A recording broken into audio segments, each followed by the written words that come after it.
Talk. I'm so exciting because look who the wind blew in today. Hi, the Florida wind blew me.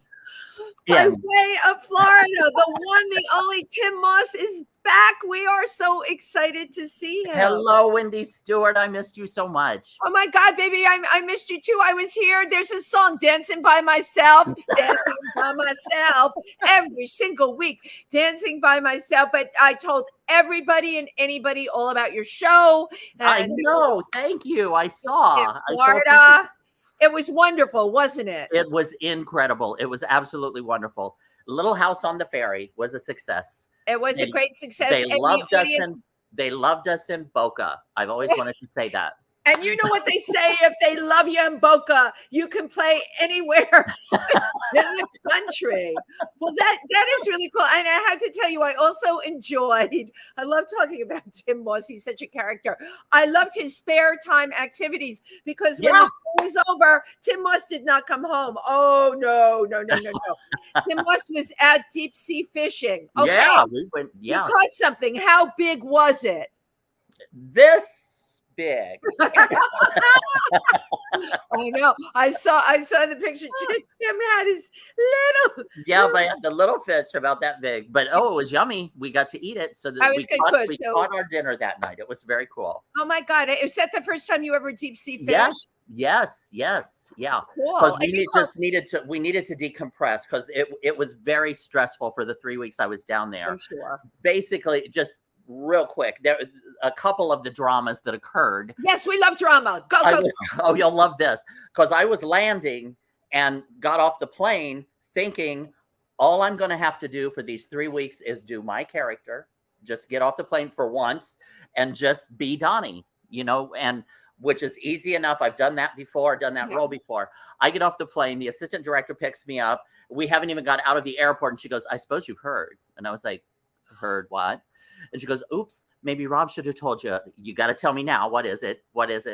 Well, the lead character, which that is a huge role. You've seen Little House on the Ferry. The lead role of Randall is very big, at like 40 some odd pages of dialogue, of music, of dance. The guy that they were working with, who was cast in that, he was off book. He was ready to go. And he was an only child, and he came out to her for her to come to see this show. She was an elderly woman and she died a day later. So he's an only child. So his entire life just went completely off the rails. And he left. He was out of the show. That happened the day before. Wow. And so we had to take one of the guys in the other role and bring him over. And then one of the stagehands actually filled in for the part of Jake. This is a nightmare you're describing. So I'm thrust into, I was working with Christopher, who was now the new lead, in 1 week, had to learn 40 pages of dialogue. You had to learn. He did. So I was working with him every moment, running lines and doing all this and going over the songs and all of this, and then running over to the stagehand, who is now playing the role of Jake, and trying to teach him, because he had never acted, try to teach him how to get off book and how to memorize and do all of this with all of his lines. And once again, never even got to work on my role until I was practically on stage with it. So, well, listen, it all came together. In your role, at least. But I love this conversation. Opening night was not pretty. You know what, Tim? Did they even know? Come on. No, the audience had no clue. They had no clue. Right. But we did. And poor Christopher, who played Randall, he had a meltdown backstage because as much work as we had put in, the director, I got everybody out of the dressing room and he just collapsed in my arms crying. And he was like, "That was my worst fear." And it is, as an actor, to walk out on stage unprepared. Honestly, I can connect. I don't know how, first of all. I could never be the girl that had to learn the 40 pages in a week. I never am. I never get roles. I have great character roles. And it's funny, the universe works in strange ways. I get roles that are right for me and they're learnable. I have yet to figure out people that can learn page after page after Yeah, page. yeah. You know, what do I And tell people? I did too but many he poppers in the 80s. I got holes in my brain. but he was amazing. He did a Amazing. remarkable job of this. And the next night, from that point, opening night was very shaky and disrupting for us.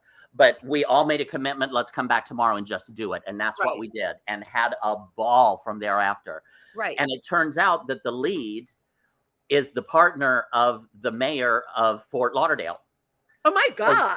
So the mayor of Fort Lauderdale came to see us, and I was over at their house, rehearsing and I love this. stuff. And like the mayor would just come walking through and I'd be, "Hey, Dean, how are you doing? Bye." And it was really just a mixture of all of this. Okay, what's going on? Okay, yeah, and there goes the mayor. Okay, and Tim, you know what? You need to be writing this play about what happened.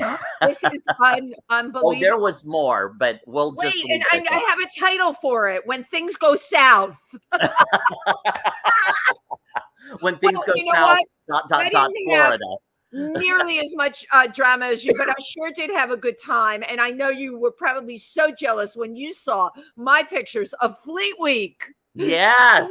Who doesn't want to take these amazing sailors and midshipmen and admirals around New York? And what a great opportunity. The Explorers Club, of which I am a member, I give tours there. And someone I had met there who was a graduate of West Point a few weeks ago decided he wanted to honor those guys and gals from Fleet Week. Yeah. And we brought them to the Explorers Club. I think there were like 35 fabulous. of them.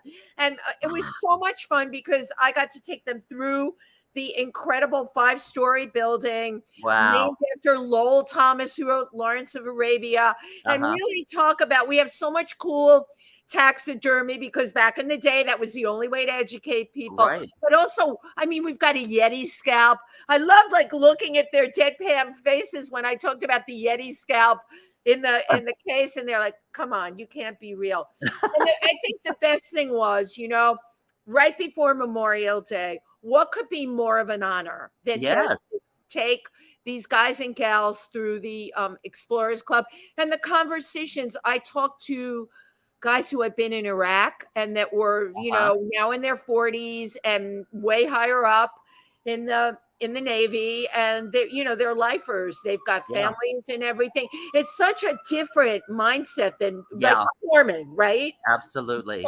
So very different than what we do. But my God, it was really great. So lot less drama than you had. But still, I love that, and I love what you do at the Explorers Club. That's so fabulous. Thank you. Now today I've only got maybe about a half hour, so. Okay, the clock is ticking, but you know what? I'm glad we had this conversation with you because you really outlined how things can run amok when you're a performer. Today, I have someone that is impeccable. My God, she's got 38 seasons of love, as she calls it. That's 38 years in cabaret and producing.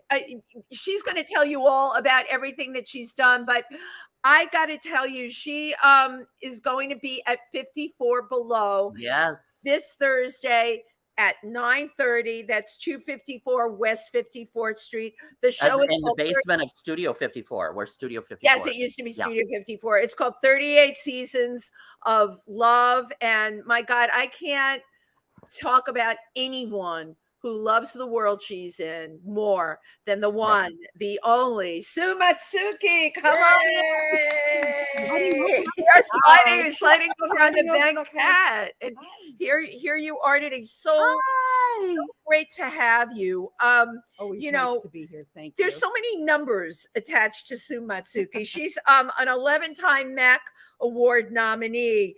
And she won the 2020 Bistro Award for Outstanding Jazz Collaboration, 25 years with Gregory Turan, and 3-time winner in 7 categories of the Mac Awards. I mean, it's you know what? A lot of numbers. It's a lot of numbers attached, a lot of perseverance. And you know what? We opened the show with basically Tim showing us no matter what, the show had to go on. Show goes, and goes on, yeah. Everything that happened to him, the blow ups, but he ended up having a successful show. 38 years. I'm sure, girl, you could write a book about. I could write a book about cabaret, but I could write another book about the ups and downs and the do's and don'ts. Which, when I was reviewing, I used to do these articles, part of the Sue's Views things. Sue's Views, right? Rather than out people that were doing things that they shouldn't do or bad protocol things, I would write these like what I call blank reviews, and I'd see 15, 16 shows, and then write what didn't play and what does play and how to do this, how to do that without shaming anyone, but to let the information get out there. It's a how-to. It's a how-to, but yeah. So I am working on a workbook that goes along with my book, So You Want to Sing Cabaret, but that's really more a textbook type thing on the genre and the art of performing in cabaret, which, yes, I've been doing for 38 years. But you have, in this industry, you mentioned your name. You're an incredible performer. Oh, yeah. Entertainer. People love all of that. How do you just keep doing it? You first of all, you probably started in the industry around the same time. I'm not a cabaret performer, but it's a lot of years. Yes. And it's the ups, it's the downs. It's watching your friends that took the safe routes.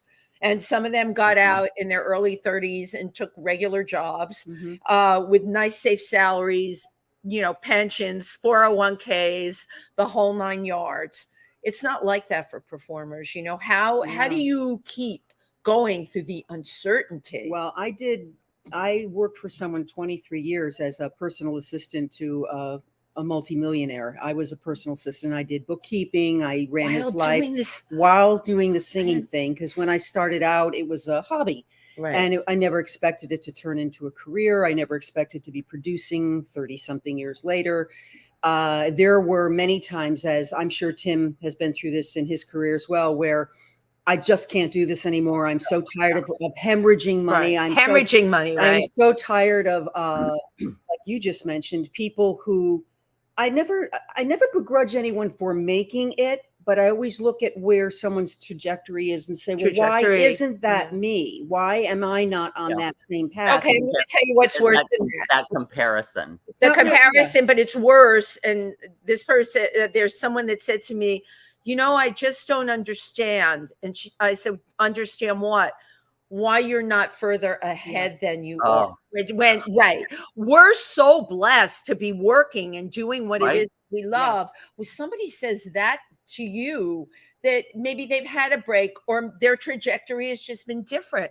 It's so, you hear that and it rings. I'm bringing it up now on the show. It rings in your head. It does. And I don't understand why people say things like that. They can phrase things differently, but you've been in this business such a long time and look what you've achieved, not what you have not achieved and stuff. And I really, really, really hate to compare, but as a human being, as a singer, as someone whose art is their baby. Their art is their baby, It feels like sometimes a statement, even friends who I go to their shows and their rooms are sold out. And I do well. I don't get me wrong. I sell out. I know what you mean. But, those same people that say, oh, I can't make your show and this, that, and the other thing. And I'm like, before a show, I don't want to hear that. Right. I completely respect that everybody has other stuff. I completely expect that during COVID, people are freaked out. I respect all of that. But I don't want the headset of I can't. I said, tell me afterwards. I'm sorry I couldn't be there because, whatever. But before it gets in my head a little bit, and it's just exhausting. The business part is exhausting. I'm not going to deny that. It all goes away. And I think Tim will reinforce this and you too, when you step on stage and now none of that matters because it's just about those people in front of you who paid to come see you. Right. And it's how you feel. It makes all the boo-boos feel better, but all of those boo-boos sometimes make you really want to turn the other direction and run away. But let's talk about because it's like we have two careers now, more than ever, performing and having to be incredible at business, including the amount of social media and everything else. I just trying to explain to people, do you know I'm on, I call it my device, my thing. I'm on my thing freaking hours a I day, believe you. pushing these shows, pushing whatever I'm doing, trying to make it all work. Then I hop over to LinkedIn. Then I throw a few things up on, oh my God, the thing I hate the most, Twitter. And then, of course, there's Instagram. And God bless you, Tim. I know you put yourself up on TikTok. I got nothing left for TikTok. TikTok's a diner on 42nd Street. Thank you. I love it. Right. But I look at us, right? When we started, none of this existed. Right. So it's been split in half a lot of the time. Yeah, it's a totally different world now, business-wise.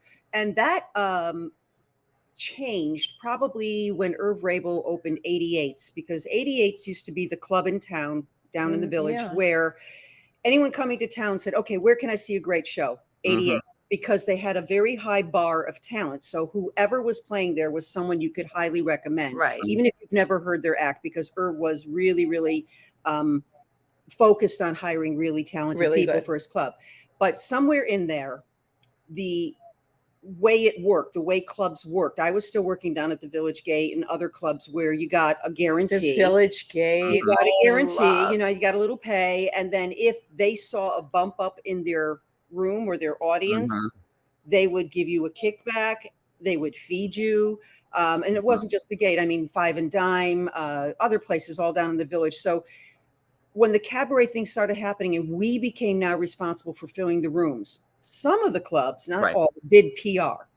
So some of them would help with PR and bring people in at the very least. And, right now, I mean, we're sitting here in PANGEA, and PANGEA has a website, and they put out a PR notice, and, they help you help them sell the room. But the onus has become on us as performers to fill the room. And that's name, reputation, and like you just said, Wendy, constantly barraging all the social media, and then what I call personal harassment. You know what you were talking about, the people that are like, oh, I'm so sorry, I can't make your show. You're not getting a pass. Okay. I have this. No, I'm sharing that. I'm sharing this today. I have these lists. They're Wendy's lists. And if I'm giving an event or whatever, I make what I call the guilt calls. I make those calls and I stay on those people. First of all, they're important to me. This is not superfluous. My followers and the people I know almost all of them personally. Can you believe that? I do. And it takes time to juggle those relationships, cultivate, and I truly do want to see them. So we really have to bend over backwards to get those people to come and support our shows. And like our friends, Sue's going to be at 54 Below. We have her on here today. I want anyone who's watching, come to her show. It's amazing. Where would we be without our entertainers? We're also live streaming. So if you're home and still freaked out about COVID or whatever, you can go to 54's website, and we are live streaming. So that's great. We're almost sold out. So there are still some tickets left, but we're really happy where we are. So I'm glad you brought up the live streaming thing. Yes, Tim. Because when you were mentioning like the venues, because one thing I don't understand is why the venues nowadays, I know it's all about money and they want the artists to bring in the crowd so that they can make money with us. But I don't understand why so many do not support the artists. Like they don't do advertising and they don't post about upcoming shows, because it seems to me that would be to their benefit, is to get more people in. That part escapes me. But one thing that I want to, go ahead. No, I was just agreeing with you.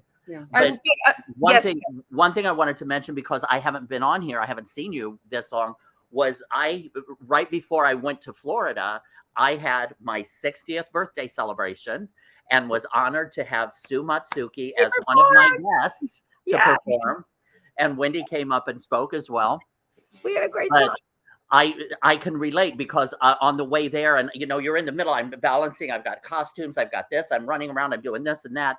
And my phone kept going off. Oh, I can't make it tonight. Oh, I can't make it tonight. Oh, I can't make it. Oh, I'm sorry. I have a good time. Oh, I'm out of town. Oh, I'm not going to. And I'm just like, is anybody even going to show? And they did. That was my, because I literally, as I was walking out there, I told my friend, I said, it's at a point where I can't even worry about that right now.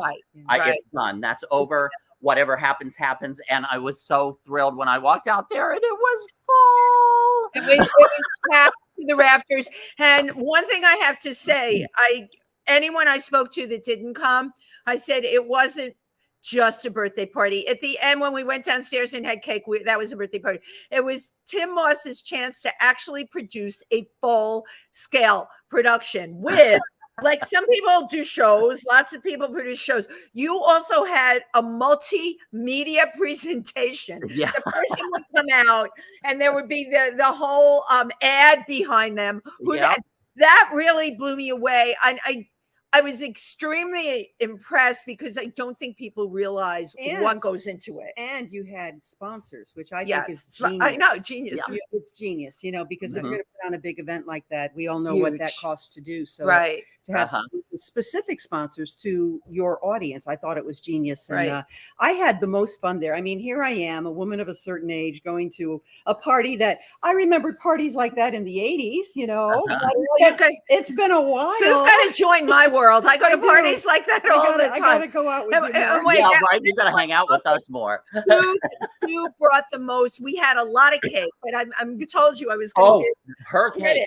Sue brought a cake that was out of this world. Raspberry cream, coconut, lemon, lemon, raspberry. Oh my God. Is that your specialty recipe? No, actually, that was a new one. That was a brand new recipe. The Melba sauce is kind of my signature, but I usually do like a double chocolate cake or German chocolate cake. But the raspberry filling is kind of like a signature thing. And then I have this fudge frosting. So I have 3 or 4 different cakes. My carrot cake is a big, Deb Stone, who's probably watching, she will get her carrot cake for her big birthday this year. So right. Amazing. I asked him what his favorite flavor was, and he knew he was getting some other chocolates and other things. So he says, "I would make a lemon cake." I was like, "Okay, I'll make you a lemon cake." That was amazing. It was so delicious. I had 3 huge pieces. I did too. Now, but yes. Oh, I wanted to talk about your before I have to jump off. Yes, I wanted to talk about this show tomorrow night that opens at Feinstein's 54 Below. That is just the beginning. Oh, correct? It's the beginning of the next wave of whatever. It's not so much a look back. It's celebrating 38 years of having been in the business. 38 seasons. 38 seasons. 38 seasons. And while it's not literal, there are seasonal aspects. Like we're going to start with the fall, which is right now. And that's probably from 2010 to right now. And then the spring was 1997 to 2010, which was pretty much when everything, it's a summer rather, because summer is kind of when everything blooms and grows. Yeah. And that was the time of my career that I was getting noticed with awards. And then prior to that was when it was really a hobby and coming up from the Village Gay, the Italian wedding band I used to sing in. Oh God, I love that. I used to sing. Was that how you got your start? I did. There was a guy named Aldo Signorello. Oh, I love it. Hello. And he used to sing, "How deep is your love? How deep is your love?" So I would be, how deep is your love? Swear to God, that's how I started. So I love it. I don't know where you are, but God bless you. but this is the start. Aren't you doing like a Feinstein's tour? Oh, well, we're hoping to do that. Originally, I was booked to open the show in California, and then the girl who booked me there had booked me, sight unseen, because she said she saw me do Cast Party here in New York. So yes, we booked you. And then I tried to find out, what the deal was and when we're coming and all this. February 20th was supposed to be my date. And she had left Feinstein's at Vitello's in LA, and I didn't get passed off. So now I had to go back, and of course dates were filled in. So I am going to try to play Vitello's, and I'm going to try to play Fran, and then because I think that's a fabulous idea with that one organization. Yeah. I think that's wonderful. So Feinstein's shout out. My open mic is here at PANGEA, and PANGEA is now it's a home to me. PANGEA, home to so many artists. It's my home, and my brothers are here, and you cannot be treated nicer here. But when you go to like a bigger club, you don't expect that beautiful mom and pop attention. And I have to say, Feinstein's is a group of here in the city. Yes, amazing people. Everything is answered. Everything is answered with class and dignity. I feel like I have this small club love, like they do here, and they love me the way they do there with all these huge operations. So I have to say, I was really impressed. I wasn't expecting that, and it was a bonus. It was a bonus to It's realize. great. It's great when you get that support. It's interesting because you kind of glossed over it, but the girl that had booked you out in California left, and you weren't on the schedule no more. Isn't that amazing how that happens? Right, Tim. Because that was such a brilliant idea. It was such a great idea that she had. I was going to do a tour. Yeah. And then, but it's like out of sight, out of mind. And that's one of the pitfalls that we go through, you know, that your key person moves on and doesn't, and they just like go bye-bye. And also people make promises and blow smoke up. Say right. Thank you for saying that. that. That's very polite. I don't remember that conversation. I'm like, right. Yeah, right. No, that's when we have to pull out our emails. I print them out. That's when I pull the guilt card. I'm like, what you said. But again, we have, as artists, that's anymore. It used to be like when you were talking about the Village Gate. If you have an act together and it's good and it's solid and they know you, you just walk in, perform. I mean, there's more to it than that. But now we've got to be our own promoters and our own directors and our own managers and our own, booking agent and we've got to do everything plus promote it, plus be the PR. And it's exhausting just so we can get that much time on stage to be our pure selves. Well, I have a question for both of you. Do you think there's many more people doing it now than when you started? Yes. We talked that it's a lot harder. Is that I was just going to say, because back when you were talking about like the Village Gate and 88s and during those days, there was it was about the art. At that time, it was about the quality of the art, and everybody, we were creating art at that time, and now it's about money. The art is kind of like pushed to the side, and the quality of the art, and it's so frustrating and so aggravating to me. Yeah, you have a big family, you can do a show because exactly. Or that many people buying dinner and drinks in the place, and it's good for business and whatever's, but. There are clubs, I'm not going to mention names, that you have to have, because I would not be the singer I am if I wasn't allowed to hone my craft in these clubs that allow get your feet wet there. Talent, super talents to beginners. I still will fight for those clubs that book beginners, because you're not going to become the singer that you are 30 years later without having introduced. Really good. However, there are clubs that, like 54 Below, you're never going to see a dog act at 54 Below. Yes, right. It's always going to be a place will have a high bar. Consistent. So, there is a need for this, and I would never begrudge anyone. But like Tim said, when it becomes less about the quality of the art that's being put on stage and more about how many bodies can we get in there. And those seats, right? Focus. And that as a performer, that's what gets me depressed sometimes, because I'll see people getting accolades and reviews because their show was full, and people gave them a standing ovation, but it's on that friends and family level. It's not on a level of being in front of a bunch of strangers that are now standing up. That you're like a sacrificial lamb if you don't perform well. Or they could be influencers on Instagram and all of that. I've went to shows where, again, talk about a dog act. Sorry, but we know that even on Broadway, like, there's not any level of talent whatsoever. They do it on Broadway. Place is packed because they've seen them on TikTok or seen them on Instagram, and the place is packed because they're known. But I don't see the longevity at all because there's just no talent. There's no basis of any future talent. I wouldn't think. Thinking about what you're saying, you use the word longevity. Could things have changed that much where maybe longevity, maybe it is wham, bam, thank you, ma'am, that 15 seconds of fame, the industry's flooded. As much money. So it's like next. And maybe that's something that unfortunately all of us have to embrace, but there also has to be antidotes to that. Okay. There's got to be a way of getting around that. And I think we talked about it, wearing the many hats, producing, writing, all right. Things that are connected to the actual performance aspect. Whereas years ago, you're right. You could get up there and perform, Yeah. The wearing many hats is part of how I've stayed in the business, got because that, when I right. wasn't just singing and trying to get people into my show, I produced a couple years back for Stu Hamstra, who was a beloved gentleman who ran a website prior to all of this really update on computer stuff. He ran a website called Cabaret Hotspot. No, Cabaret Scenes. Cabaret- No, Cabaret. Yeah, What was it called? Cabaret. Was it Cabaret Scenes or Cabaret? No, Cabaret Scenes is the magazine. Cabaret Hotspots.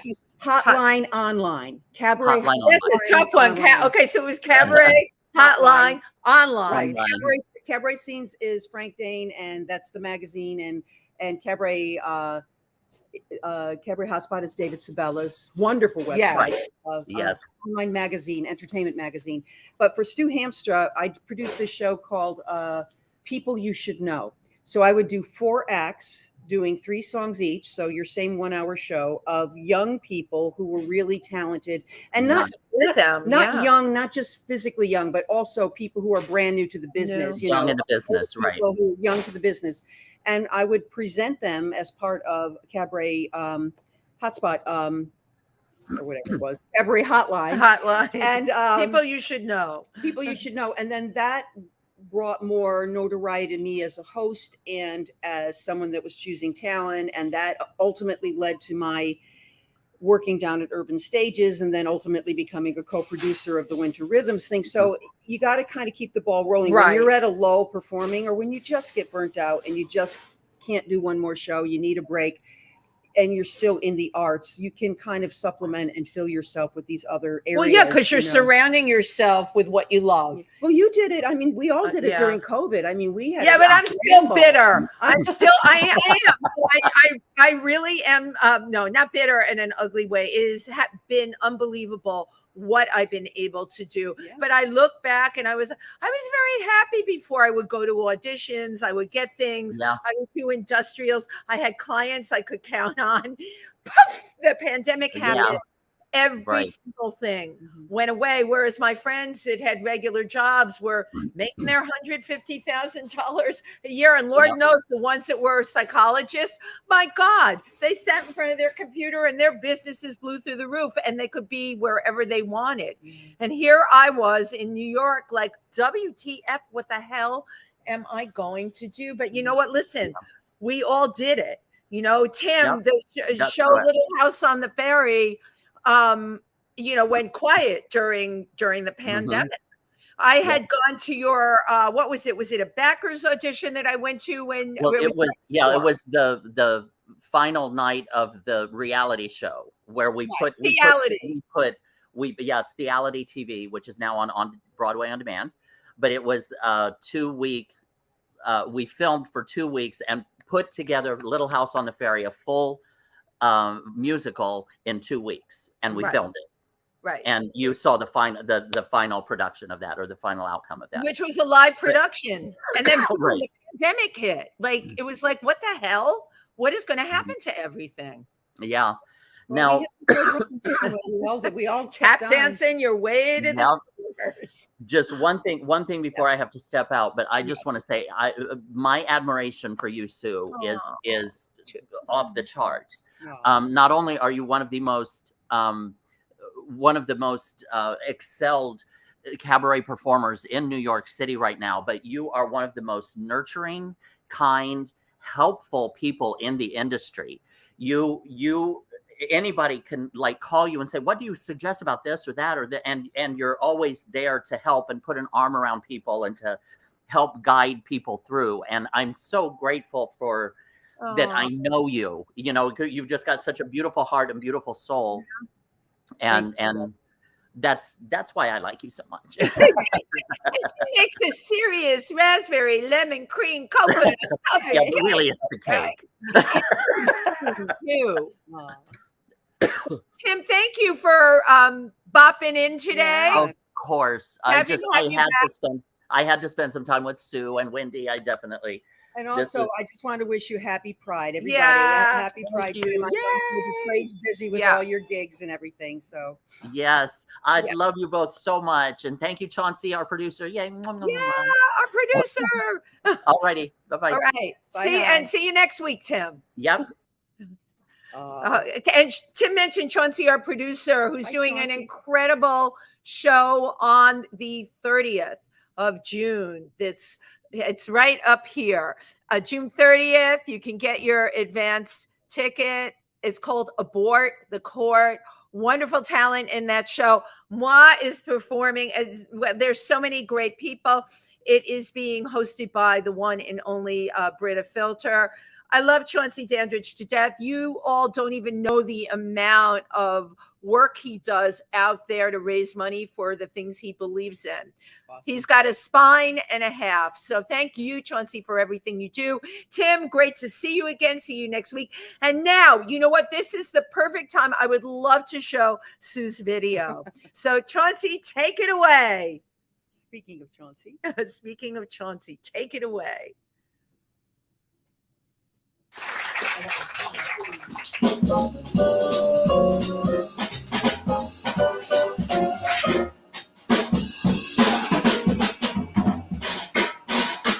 Somewhere there's music, I'll faint the tune. Somewhere there's heaven, how high the moon. There is no moon above and love is far away too.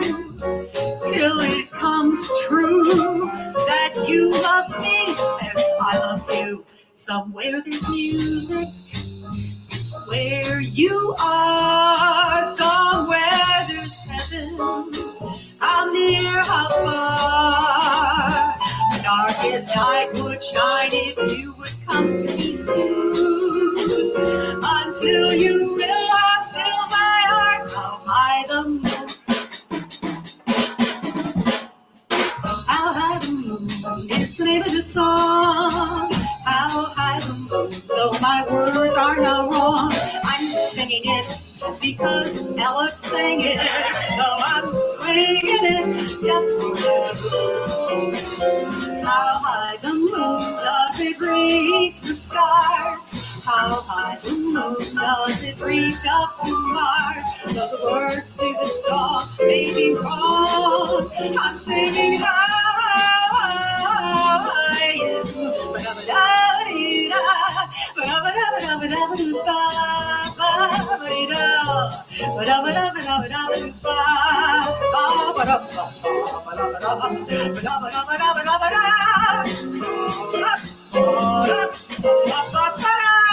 Please, no one can scare like Ella, not even if you're doing one of her riffs, please.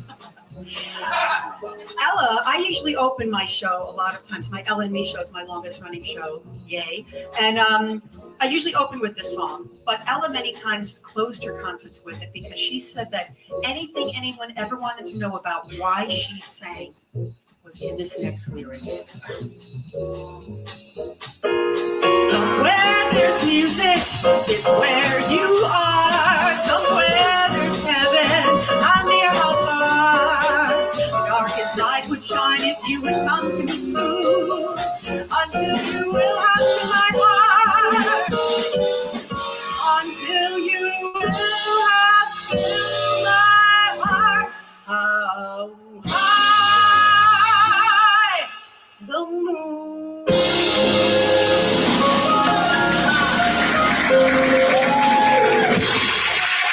Ladies and gentlemen, one more time for Secrets.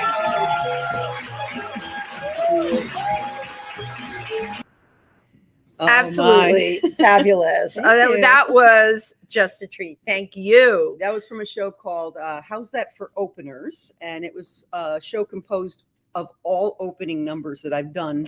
I love which that. is so weird because because they're all opening numbers are all like big and welcoming, yeah. and then you do a whole show of them by the song 14, you're exhausted. Yeah, right. So- It's just so- you don't want to open anything Yeah. anymore. But this one I open or close my Ella Fitzgerald show with it, so it was a perfect closer because of that that line, somewhere there's music, it's where you are, and that's true for all performers. It's all about who's in front of you, Right, And right. if you're, as Natalie Douglas, our friend, used to say, if you weren't there, it would be terribly self-indulgent of us to get up on stage and just sing. Well, But it doesn't mean we wouldn't do it, right. If you weren't there, it would be empty. But guess what? We'd sing anyway. You know, if there's 6 people, they came, you perform for them. That's what it's about, you know. You brought up a very good point, your Ella Fitzgerald show. And I highly encourage everybody, by the way, go to Sue Matsuki's website.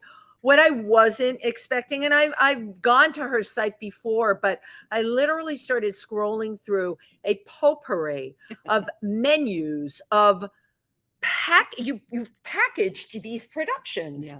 This is first of all, it's an incredible amount of work, but you could be in Boise, Idaho, and want to book this woman and think, well, what is my audience in the mood for? And it's on her. It's like a menu. Tell me how all of that came about. Well, I took a marketing class, You took a marketing, and they looked at my website and they said, what are the top things you want to be known for? And first and foremost, I want to be a singer. I want to offer shows and sing and continue to perform, the production part of it. So we just went through and designed, I kind of had it mapped out that way, but I designed it a little more succinctly. Now, Ella and Me, how's that for openers? This Broad's Way, Peggy, Ella and Rosie. Oh God, what are some of the other shows? A pile of tunes on the side of the piano was that literally, I love. No, that I love because there's so many people. That's what it is. It's literally a pile of tunes on the side of the piano Right. that we had never gotten to. That I said, let's make a show out of this. Yeah.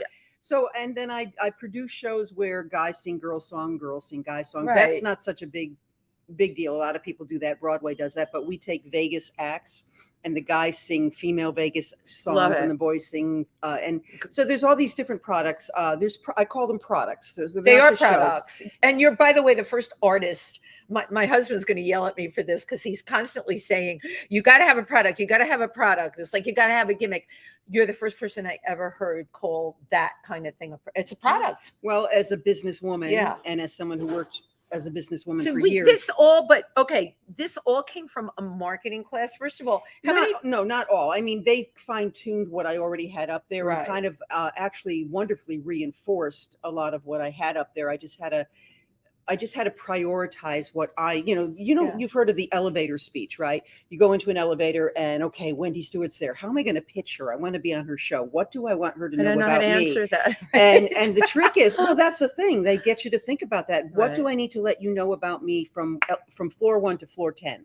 Right. That's your elevator pitch. And once you identify who you identify yourself as, first and foremost, a singer performer and then I'm an author, and then I'm a producer, and then I'm a teacher, and then I'm this. But right now I'm focused on getting myself booked as a performer. So business-wise, when I teach the business of cabaret based on my book, I have up in my office notebooks of each show. Every show I do, I have a complete soup to nuts script, music. I have a video of it. I have everything so that if Iowa calls or Boise or wherever calls and wants, the Peggy, Rosie, and Ella show, I pull that down. I open it up. I take it to Gregory or my team. We refresh it, and then we go do the show. So to put music back and to be scattered. So if you're thinking of yourself as a product, create your product. Make your product easy for you to just pull down off the shelf. And I think first of all, I think it's brilliant. It's complex. How many years did it take you to compile your product, and how many products do you have? I think there's probably right now that I'm offering probably about 25 different shows that I can put up tomorrow, that I know that I can put up. I'd have to freshen them up, but I can put up tomorrow. Over 38 years, I imagine there's 300 or 400 shows that we've done, but I don't even know how many performances, like the Ella and Me show's been going on for 20 of my 38 years, and different versions of it in different clubs and everything. So I think probably the past 15 years, I looked at myself as a business and started making sure that every show I now do, maybe the earlier shows aren't in a notebook right now, Right, but every show I now do, complex. and then I have my bass, piano, and drum charts in an envelope inside there because Unreal. my bass and pianist and a drummer all make their markings on my arrangements. Of course. So now, rather than have to start from scratch and make them all do those markings, I can go in and do a 3-hour rehearsal. Boom, everybody has their own notes and their own handwriting. We do the show, we put the show up. It's just, it's a package. You're offering a package. But it's not really rocket science. It's just business. You know, if you want to kind of present as the professional we all want to present as, you do the work. But honestly, I know a lot of people in this business that they do shows. I never heard anyone come at it really from this way. And it's almost corporate. It is unbelievable how you have put this together. Now, I'm going to ask you, do you offer also in the package, because I'm fascinated by this, a video component too, that if I call you from Boise, I've got a club, do you offer like a, you know, do you have like in Vimeo, little video components? This is new. This is new to me because you know, I don't. We're brainstorming I now. am. I love brainstorming I'm with working her. on my YouTube channel, and you know, you need to be the safeguard of your image. Yes. And there are clips up there that other people posted that, you know, if you Google me, you're going to see. I know. You're like, and you know, and I've changed a lot physically. I've lost like 80 pounds, so that I don't really care about my bigger self singing if the work is good. Absolutely, but if it's not if the work's good. representational of where you are right now, then Iowa's not going to know that that's who they're getting. You know what I'm saying? So this is recent. Every show I do, I tape. I now do a sizzle reel of that show. So now if they call, I can say, okay, here's a sizzle reel for that's what I was asking. 38 Seasons of Love. Brilliant. And then if they want to see the whole show, the producers, I can send them the whole show on a video and show them this is the show I'm bringing. This also safeguards if places are more conservative or places are more places are more outlandish. Yeah, they can see if there's anything in this show that this isn't going to play for our people. Okay, so then you know you know to take it out. Yeah. So you now, in conjunction with the notebooks, have had to create sizzle reels. Yes. This is a lot of work. Well, my friend does it for me. I mean, Steve Bustamante is just a round wonderful of young. applause. Yeah, Steve, yay. I'll give you a shout out. You know, I give him. He most often films me like Feinstein's offers live streaming, and with that comes the video. So it was kind of redundant to have Steve, but Steve will take that video and do the sizzle reel for me. And he'll fix it. He'll fix it, and he'll you know, I look at it and I basically mark, okay, I want this clip from here to here, this clip from here to here. Let's scroll that review up here, and then he just puts it all together for me. Isn't that great? He's got a great. And this is available on your YouTube channel. Yes, it will be. My YouTube channel is going to launch very soon. I have someone working on it right now. I have a whole bunch of clips, and I have interviews that I've done, like you, during COVID. I started doing artist chat down at Urban Stages. So everyone that we were presenting at Urban Stages, I would have a little chat with them before their show went up and do what you do, basically. Yeah, help them great. Promote. Those are great on a YouTube channel. So I'm trying to do like performances, interviews, and then free whatever. You know, the third column will be just kind of one-off songs. Again, I have to tell you, if you're a performer, it is a ton of work. I am blessed with Jimmy Starr from World Star Media, who did my entire YouTube channel for me.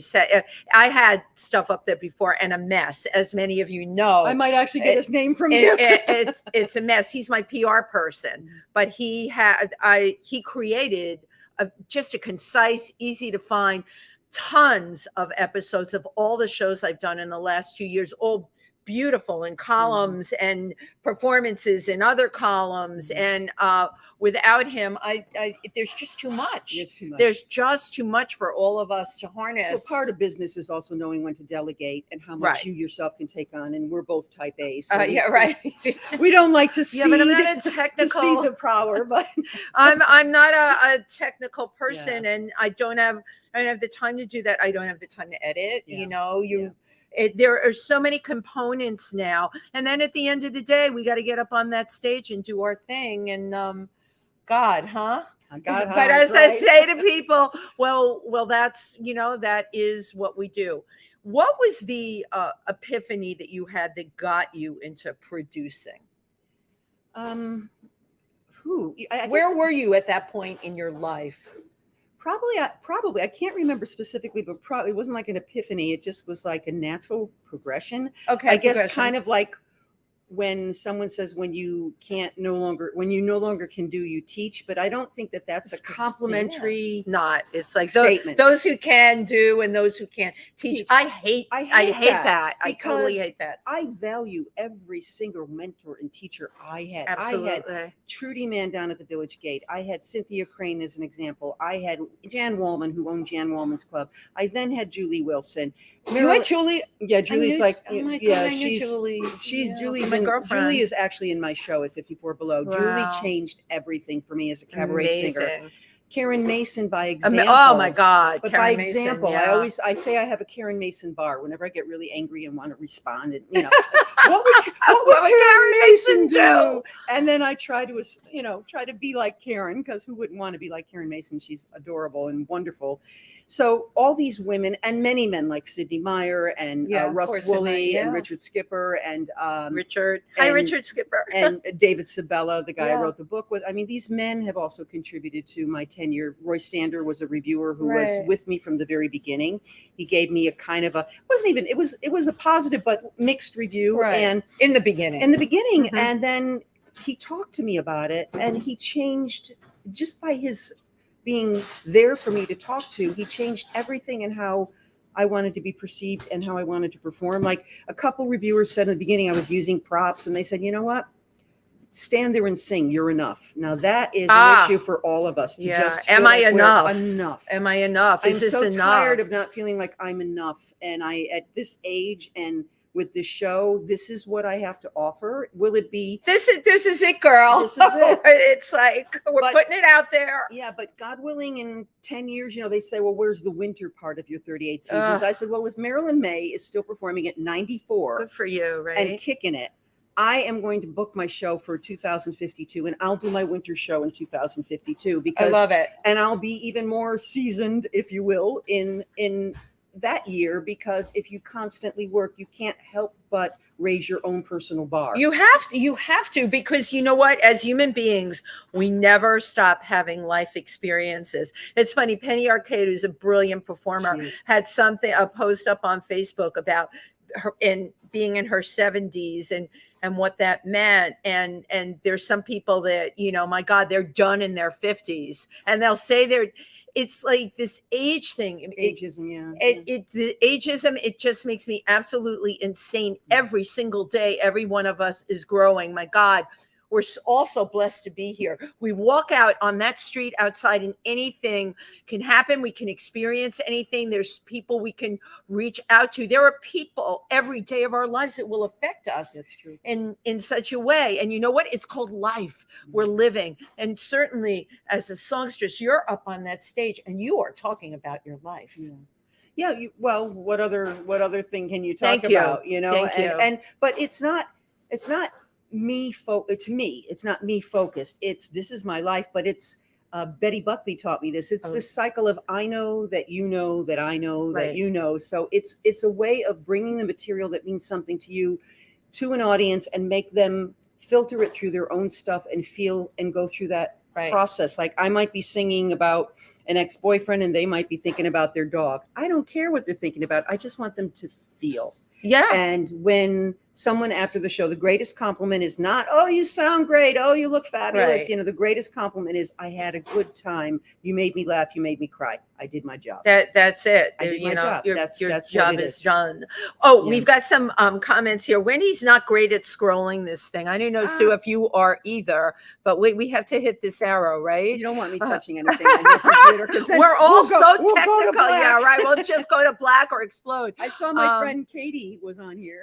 I did see your friend Katie earlier on here, and Margot Channing, who we love, whose show is coming up here on June 4th at PANGEA. Come see Margot Channing, 9:30. Again, Margot, another incredible story to tell, because life changed in a moment's notice during this pandemic, took a whole different trajectory. And I adore Margot, personal friend. We've got on here, I saw Sue's is on here, and where am I pushing?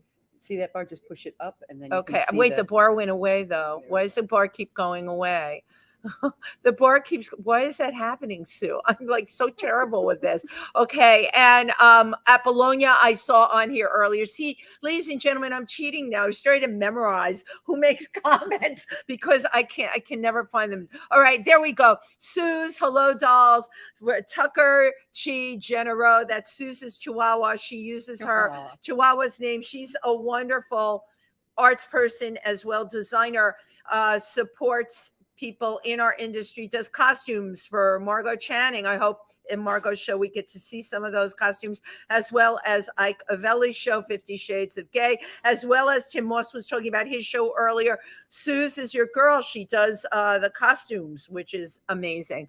All right. And of course, I'm still not scrolling, but whoever I missed out there, please, Thank you all for watching. Right. No, thank you. Right. Thank you for watching and Katie, for tuning in. Katie is also one of my backup singers, Katie Nyhazel. And Katie made a lot of comments on there. Hi, Katie. Thank you. Maria Corsaro. They have been, they've become sisters to me. I met them in Gregory's class, Gregory Terroyan, my musical director. And along with Skip Ward, my bass player, and David Silliman. Oh, I got them their opening night and closing night gifts because we're there for one night. So it's my opening and closing night gifts. I got them bobbleheads. I had them. Oh, I love them. I had them custom make them, and last night I gave them at our band rehearsal. They were adorable. No, everybody would like a custom made bobblehead. I go to my page on Facebook, Sue Matsuki on Facebook. They're right on the top. They're right under, right underneath your ad that I'm on the show today. They're right there, and they are just so cute. So yeah, and everybody's asked me, where'd you get the bobblehead? So I put up a link to how you can make a bobblehead for yourself. Oh my God, I must have one because there's a lot of days I feel like a bobblehead myself. I wanted to talk to you about you and Ed Clark. Okay, the two of you have found this perfect balance. Tell me about your relationship. Well, I'm really happy to announce Ed Clark and I just asked him if he would be a guest this year in my Christmas show that's going to be at Green Room 42 in December. Oh. And I think it's December 2nd. But Ed and I sang Sue and Ed's Fabulous Christmas. I know, Fabulous Christmas with Sue and Ed. And Ed is a lyrical tenor. And I am not lyrical. Singer. I'm not a singer, so no, he's a legit tenor. Okay, like he's a legit singer, like opera singer, opera. tenor, amazing voice. And he came to see my show with his husband Paul Steffen, and they were like, "Oh, I'd really like to work with Sue." And then they called me, and I'm like, "You know, I kind of sing standards and jazz, right?" I mean, I was really intimidated. Yeah, no, but you were honest, right? With this voice, I was like, "I don't know." But I have to say, we did 11 years of Sue and Ed's Fabulous Christmas. We took 1 year off, I think, in between. And Paul Steffen, as a musical director, challenged my voice in ways that I did not think I had those colors. Because you had limited. Well, and I'm working with someone with a very high voice, so I was now singing down in ranges that I didn't sing, or way above where I was comfortable with. So I give Paul Steffen personal props for expanding my range and challenging me to sing outside of my comfort zone. And Ed and I just had a blast. We had a blast. We had leather guys from Fire Island coming in, and we had all my Gigi Cabaret people and Julie Wilson sitting there for our Christmas show. So Ed is, I think, going to make a guest appearance, and we're going to do a couple numbers this year down at Green Room 42. And prior to that, on October 14th, I'm producing a show for Julie Wilson called But Beautiful. And Julie's not been with us for several years right now, but I have collected all the Julie Wilson Award winners. I was the first one in 2004. And from then till now, we're going to have all the Julie Wilson Award winners, and they're all going to sing one of Julie's signature tunes. Stop. What a beautiful tribute. It's going to be so great. When is this going to be? October 14th. Okay, we're doing 2 shows because we have that many winners. We're going to do a 7 o'clock and a 9:30, and we'll do a special deal if you want to stay for both shows. It's a legacy. And, Nicholas King, Marissa Mulder, Julie Rayburn, Jean McDonald, all these, David Lamar. We have all these, T. Oliver. I hope T. Oliver's able to join us. He might be on the road. But all these amazing winners and talents are going to be in the show. Jennifer Sheen said that if she's on the East Coast, she's in the show. Wow. So we're just going to kind of produce it, and everybody will show up. And everyone loves Julie Wilson. Everyone loves Julie. I'm one of the last times I think I saw her at a friend's Christmas party. She was already in her 80s. Yeah. And beautiful with her hair This is some, you talk about aging gorgeously, nothing done, but hair pulled back, the white skin, the dark hair, and just the fluidity of her body. She really was impossibly beautiful. Impossibly beautiful. When you look at her, you just Google her and you'll see these glamour shots of her. In my show, I do, I don't want to spoil it, but I do a moment to her as my first mentor. And we put up these 3 pictures of her at different ages.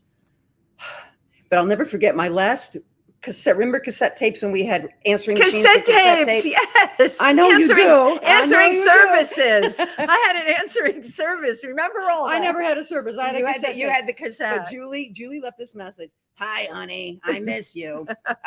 Listen, I'm going to make it to your show on Saturday night. Please give that handsome husband of yours a kiss for me. I love it. And now I got to go dye my hair because I can't go out without a hat on. You know what that's like, honey, right? Yeah. And just she starts laughing. And I kept the message because I knew. You still have? I do. I knew it was going to be, I knew it was going to be maybe one of the last times. And she stopped dyeing her hair right before she passed and was just as stunning with this beautiful head of white hair. And she had to be amazing. Yeah, she was just one of the most beautiful human beings I've ever met, physically and spiritually. I will never forget her. Kudos to you for doing this tribute show to her. I think that's going to be amazing.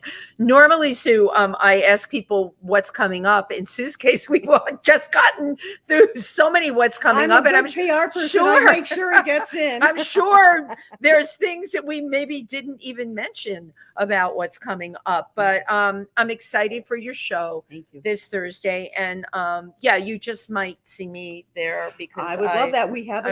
I told you we have a seat for you. A friend of mine offered me a seat for someone else who can't attend, so you're there. I've got clout. It's one of the perks of doing this show. No, I'm just joking. I was going to tell Sue, if you want to come on the show, you have to bring me that raspberry lemon cream coconut. No, it's okay.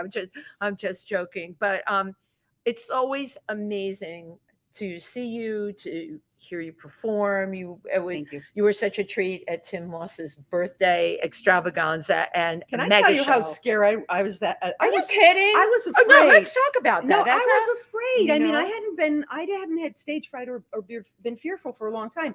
I mean, this was an event that I lived at in the 80s, and now all of a sudden I'm the older mother. You need to get out more with all these great young people and drag acts who, of course, I adore. I have no, as a matter of fact, Alexa, I put her in touch with my friend David Mayoko, and he just interviewed her, the spoken word. Satania Face. Satania Face. Alex Kelso, who I adore. I'm doing another show with Alex on. Am I doing Chauncey's show with Alex? I can't remember. I know I'm doing a show July 30th with Alex again at Otto Schunken. Let me tell you, I was so Satania impressed. Face is I was so impressed. Brilliant, right? Because I never heard anyone do. And how did we meet? During this pandemic shit show, I was on these Zoom variety shows. I had never done anything like this in my entire life. I'm like, what do you mean? Like, I just have to press when it's my turn to go up. It was so bizarre, and people don't know this, but I've said it. I had to drink literally 3/4 of a bottle of wine to do any of those shows. Sometimes I would read from my book, She's the Last Model Standing, or sometimes I started doing these parodies. But the first time I heard spoken word was with Satania. And how does this person, first of all, is it memorization or something else of poems that are so deep, deep, and an incredible person? And Satania has a show coming up. Yes, I think it's June 18th. I think this so. is what I do. I memorize everybody's show. I was gonna say, how did you remember that? Because I memorize everybody's show, because there's so many things that go through my brain like a sieve. Ask me to learn a 40-page script, can't do it. Saturday, June 18th at 7:30 at Don't Tell Mama. So I will be there. Join us. You're not going to, but I was so impressed from Tim's birthday with the talent there that I was a little intimidated. And then when I saw the boys over here when I started singing Too Darn Hot, and he was like this. It just put me at ease, and I just had a blast. And I said, you know what? We all bring what we are to the table. I am so glad that you realize that, because I'm going to tell time. you something right now. First of all, hearing that you were intimidated when because Sue, like, what happens is if you make yourself afraid, you have a parallel universe. Right. By that, I mean, you looked out into that audience, and I guess you thought everybody was 28 years old, which, by the way, was totally not true. Yeah, it wasn't true. Ages were that's the beauty of our world. Our it can be older, it can be younger, it can be in between, but there's one thing in common, right? Everyone either appreciates the arts or they're part of the arts, and that's what you learned. Yeah, I did that night. I'm so glad you learned that lesson. It's a lesson we all learn. Right. Every time we step on stage, there's something else to learn, and Right. just people are there to love. Yeah, we were there for you. Everybody was there. It was like so many people know Sue, and they're, oh, Sue's one of the performers tonight, and Alex is new, and J.R. Price is new, amazing, right? But we had such a range of people, and look at Tim Moss walks out on stage with a walker and a robe on. That's how he opened the show, and then a gold bodysuit, and then he went from that to a gold bodysuit. But he's using the picture with a walker and the like you see somebody in a nursing home. He's still using it. And we're both a little older than him, so shame on him. Oh my God. Right. I know. I'm like, Tim, are you sure this is how you want to market yourself? Sue, you are always a delight. Thank you for being here. Everybody, thank you for tuning in today. And really looking forward to seeing you next week. Be safe. Love each day of your life. It's your life, and it's what you make of it. Thank you, everybody.